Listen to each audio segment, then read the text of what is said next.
ತೋರಿಸಿದ್ದಾರೆ.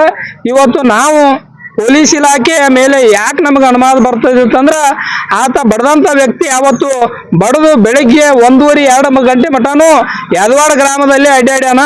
ಅದನ್ನ ಮೊನ್ನೆ DSP ಸಾಹೇಬರು, ಮೊನ್ನೆ CPI PSI ಅವರು ಆತನನ್ನ ಗುಂಡಾಗಳನ್ನ ಬಂಧಿಸುವಲ್ಲಿ ವಿಫಲರಾಗಿದ್ದಾರೆ.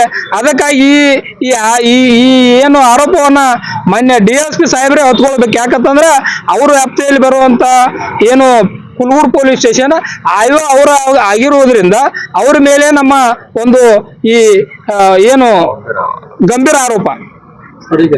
ಒಂದು ವೇಳೆ ಸರ್ ಇನ್ನೂ ಸ್ವಲ್ಪ ಲೇಟ್ ಆದ್ರೆ ತಮ್ಮ ನಡೆ ಏನಿರುತ್ತೆ ನೋಡ್ರಿ, ಇವತ್ತು ಯದವಾಡ ಗ್ರಾಮದಲ್ಲಿ ಒಬ್ಬ ಯುವಕನನ್ನ ಮನಸ್ಸಿಗೆ ಬಂದಂತೆ ತಳಿಸ್ತಾರತ್ತಂದ್ರ ಇದನ್ನ ನೋಡಿ ಪೊಲೀಸ್ ಇಲಾಖೆ ಕೈಕಟ್ಟಿ ಕುಂಡಿರ್ತೈತೆ ಅಂತಂದ್ರ ಅದನ್ನ ನೋಡಿ ನಮ್ಮ ದಲಿತ ಸಂಘಟನೆಗಳು ಯಾವತ್ತೂ ಸುಮ್ಮನೆ ಕುಂಡಿರುವುದಿಲ್ಲ.